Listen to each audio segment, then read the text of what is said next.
Hello guys. तो फिर हम लोग एक और सेक्शन कवर करते हैं ट्रांसफर प्रॉपर्टी एक्ट का। मैं एक सीरीज बना रहा हूँ सारे लॉस की। तो मैंने ट्रांसफर प्रॉपर्टी एक्ट से शुरू करा है। आगे आगे आप लोग जो स्टैट्यूट बताओगे मैं बताऊंगा, वो बताओगे वो मैं कवर करूंगा। ठीक है, तो सेक्शन 11 पढ़ते हैं। हम लोग काफी सेक्शन कवर कर लिया है शुरू के में हम लोग ने। आगे इजी ही है, कुछ टॉपिक्स टफ है लेकिन उसको मैं इजी पढ़ा दूंगा आप लोग को। आप लोग को एक बार में समझ में भी आ जाएगा। कम से कम कॉन्सेप्चुअल क्लैरिटी हो जाएगी। ठीक है ना। सेक्शन 11 के बारे में बात करते हैं। सेक्शन 11 क्या कहता है? Section let's go to section 11। यहाँ से देखते हैं क्या है। ये पेयर एक्ट है। Section 11 says restriction repugnant to interest created। ठीक है ना। बस इसको पढ़ेंगे तो समझ में आएगा नहीं आपको, तो मैं पढ़ा दे रहा हूँ क्या मतलब है। मान लीजिए सेल करा है या फिर गिफ्ट करा या फिर एक्सचेंज हुआ है, मतलब एब्सोल्यूट ट्रांसफर हुआ है। ठीक है ना। एब्सोल्यूट ट्रांसफर तो ट्रांसफर ही हुआ है। Now condition with respect to enjoyment. अब एब्सोल्यूट ट्रांसफर के बाद उसने एंजॉयमेंट के ऊपर कोई कंडीशन लगा दी। ठीक है। तो सेक्शन 11 ये कहता है कि अगर आपने ट्रांसफर जिस तरीके से किया है, जिस तरीके का ट्रांसफर किया है, अगर उस ट्रांसफर का एंजॉयमेंट पूरी तरीके से नहीं हो पा रहा है किसी कंडीशन की वजह से जो आपने लगा रखी है, then that condition is void. Transfer is perfectly valid but condition is void. आपको कंडीशन है तो हटानी पड़ेगी, दूसरी कंडीशन लगा दीजिए। This is what section 11 is saying. It is saying condition direction with respect to enjoyment. Now, since there can't be a condition on absolute interest, therefore condition is void, but transfer is valid. ठीक है, this is a general rule. बहुत ही simple सी बात कही गई भाई। अगर तुम मकान खरीद रहे हो, मकान बेच रहे हो, ठीक है, जो बायर होगा उसके ऊपर अगर आप कंडीशन लगा दो कि नहीं नहीं आप घर का पंखा नहीं चला सकते हो, नहीं नहीं आप छत पर पतंग नहीं उड़ा सकते हो, या नहीं नहीं आप लेट्स से आप you can not use this particular room, that particular room, तो ये कंडीशन तो इनवैलिड है। This is what section 11 is saying. इस रूल का, ठीक है ना, इस पर्टिकुलर लॉ का एक एक्सेप्शन हम लोग समझते हैं। ये 11 के ही पैरा 2 में है। जैसे ये जो है ना, ये चीज, ये 11 का ही एक्सेप्शन है, यहाँ से लेकर पूरा देर ऑफ तक। ठीक है, 11 का ही एक्सेप्शन है। जो ऊपर लिखा हुआ है उसका यहाँ पे एक्सेप्शन दे रखा है। क्या दे रखा है? Even though absolute interest is given, we can put certain restriction on enjoyment of property. ठीक है, अब ये समझिए। ये एक आदमी है राम। राम की एक ये प्रॉपर्टी है और बी भी प्रॉपर्टी है राम की। ठीक है ना। He absolutely transfers interest of B. उसने बी का एब्सोल्यूट ट्रांसफर कर दिया, चाहे सेल कराओ, चाहे एक्सचेंज किया हो, चाहे गिफ्ट कर दिया हो।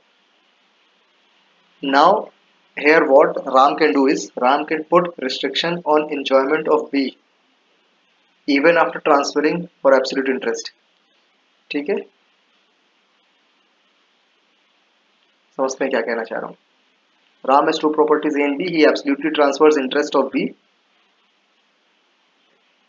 Here he can put restriction on B for the enjoyment of B even after transferring absolute interest for enjoyment of property which he can't be transferred। अब ये कहना चाह रहा है कि भाई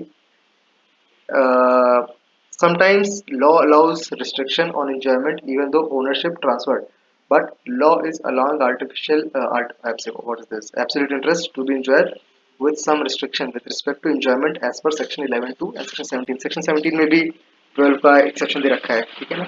11 17 में भी सेक्शन 11 का एक्सेप्शन दे रखा है। 11 पैरा 2 फिर से हम लोग समझते हैं। जो मैं बता रहा था, बीच में एक चीज आ गई थी जो मैं आपको डिक्टेट कर दिया, आप लोग नोट डाउन करना तो कर लेना। ठीक है। अब section 11 para 2 says restriction will be applicable to immovable property not immovable property. ठीक है, पहली चीज ये transferor has two pieces of immovable property. ठीक, एग्जांपल दे रहा हूँ। If transferor has two pieces of immovable property, one evil property he is retaining with himself, whereas he is transferred the another to some person, and for beneficial enjoyment of one piece of immovable property he has allowed to put restriction in form of positive or negative direction। ठीक है ना। अब देखते हैं positive direction क्या है। वो कह सकता है कि आप यहाँ पे ड्रेनेज कंस्ट्रक्शन करवा देना। if you are buying this property, then construct a buying the property B, A और B बगल बगल है। if you are buying the property B, then you have to do the construction of drainage। और negative construction क्या होता है? Negative direction क्या होता है? Don't construct anything. ठीक है, डोंट कंस्ट्रक्ट अ रूम। अगर मेरी प्रॉपर्टी जस्ट आपके बगल में है, मैंने अपनी प्रॉपर्टी आपको बेच दी, तो आपकी प्रॉपर्टी जस्ट बगल में होगी, तो I can put a negative construction, negative restriction की आप ये प्रॉपर्टी ना खरीदना, ये यहाँ पे घर ना बनवाना, ठीक है। और I can put a positive condition की, चलिए आपने प्रॉपर्टी खरीद लिया, अब आपको यहाँ पे ड्रेनेज बनवाना पड़ेगा, ठीक है ना। तो what he can do is he can put both kinds of restrictions, both positive restriction and negative restriction. आगे बढ़ते हैं। Now, if the owner sells property A to K, now what I'm saying is B वाली property उसने दूसरे को बेच दी, और एक जो प्रॉपर्टी बची थी दैट प्रॉपर्टी ही सेल्स टू K मतलब थर्ड पर्सन। अब question is, can K also put such restriction on the enjoyment? क्या K भी इस तरीके के enjoyment पे रिस्ट्रिक्शन लगा सकता है? किस तरीके के enjoyment रिस्ट्रिक्शन? मतलब कि आप घर ना बनवाओ, रूम ना बनवाओ, ड्रेनेज कंस्ट्रक्ट करो, ठीक है। इसका आंसर पैरा 55(2) में लिखा हुआ है। 55(2) पे आएंगे, थोड़ा सा टेक्निकल टॉपिक है, समझ रहे हैं हम लोग, ठीक है ना। The provision of section 11 is based on the ratio of टेल्क वर्सेस मॉक्जे, ठीक है। Section 11 and 40 lays down similar law, ठीक है। Section 11 relates to enforcement of restriction against transferee. What does section 11 says? It relates to enforcement of restriction against transferee, जो भी seller होगा, ठीक, transferee. Where section 40 refers to enforcement of restriction against purchaser, ठीक है। जो यहाँ पे के था ना, थर्ड पर्सन को हम लोग ने प्रॉपर्टी ए बेच दी थी, उसके बारे में बात हो रही है। Section 40 refers to enforcement of restriction against purchaser from the transferee, ठीक है, दैट इज सब्सिक्वेंट ट्रांसफरी, ठीक। Section 11 restriction on transferee, section 40 restriction on subsequent transferee, ठीक है। सब्सिक्वेंट ट्रांसफरी कौन हो गया? जिसने के जो बायर था दूसरा वाला। If transferee sells it to someone else then also restriction will apply. अब जो ट्रांसफरी है, मान लीजिए जिसने बी खरीदा था, उस वो अगर किसी और को प्रॉपर्टी बेच देता है, then also the same restrictions will apply, ठीक है ना। जो आप रूम नहीं बनवा सकते हो, ड्रेनेज नहीं कंस्ट्रक्ट कर सकते हो, ठीक। अब अगर जो भी कंडीशन लगाई गई है वो फुलफिल अगर नहीं हो रही है, then what? Then we can claim for injunction under specific relief act. Specific relief act में हम लोग ने कई सारे इंजंक्शंस पढ़ेंगे, ठीक है। परपेचुअल इंजंक्शन होता है, टेम्पररी तो किसी किसी में होता है, मैंडेटरी इंजंक्शन होता है, ठीक है, ये सब चीज़ें पढ़ेंगे।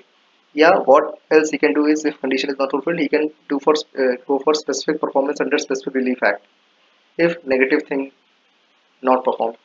If if what I am saying trying to say, अगर इंजंक्शन ले सकता है तब लेगा जब नेगेटिव थिंग परफॉर्म नहीं करी, मतलब उसका आ गया कि मका ऊपर कमरा था बनवाना और उसने बनवा लिया, then we can go for injunction, we can say कि हाँ इसको बनवाने से आप रोकिए।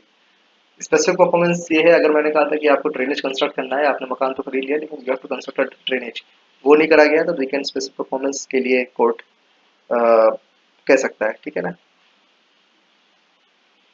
आप देखते हैं सेक्शन 40 जिसके बारे में बार बार जिक्र हो रहा है। Section 40 is not applicable in the case of positive direction. Under section 40 you cannot say कि you have to construct a drainage, ठीक है। If there is new owner then can the new owner put restriction on the transferee? अब क्या आ गया है कि क्या जो पहले वाला ट्रांसफरी था उस पर रिस्ट्रिक्शन लगा सकता है? पॉजिटिव डायरेक्शन के लिए हाँ लगा, नहीं लगा सकता है। यू कैन नॉट से कि कंस्ट्रक्ट ड्रेनेज, ठीक है। अगर न्यू ओनर आया, लेट्स से जो के आया था, यू कैन नॉट से टू द ट्रांसफरी कि आप ड्रेनेज बनवाइए, because the new owner is a stranger to contract and since there is privity of contract, therefore he cannot order the transferee to do certain act, ठीक है ना। तो यही कह रहा था, अगर नेगेटिव रिस्ट्रिक्शन जरूर लगा सकता है, पॉजिटिव रिस्ट्रिक्शन नहीं लगा सकता है, ठीक है। ये सब चीजें हैं। अब ज्यादा इसमें कुछ इंपॉर्टेंट है नहीं। अब हम लोग पढ़ेंगे डॉक्ट्रिन ऑफ एक्यूमुलेशन, ठीक है ना। डॉक्ट्रिन ऑफ एक्यूमुलेशन इंपॉर्टेंट है, हम लोग अगले उसमें पढ़ेंगे, ठीक है। तो ये कुछ चीज़ें थी, हम लोग ने किस तरीके के रिस्ट्रिक्शन लगा सकता है, किस तरीके के रिस्ट्रिक्शन नहीं लगा सकता है, this all we have learn, ठीक है ना। मैंने काफ़ी ब्रीफ में पढ़ाया था इसको, डिटेल में ज़्यादा क्वेश्चन आते नहीं है इससे, लेकिन आप चाहते हैं तो मैं डिटेल में पढ़ाऊँ तो मैं कमेंट्री रेफर करके पढ़ा सकता हूँ आपको। Thank you.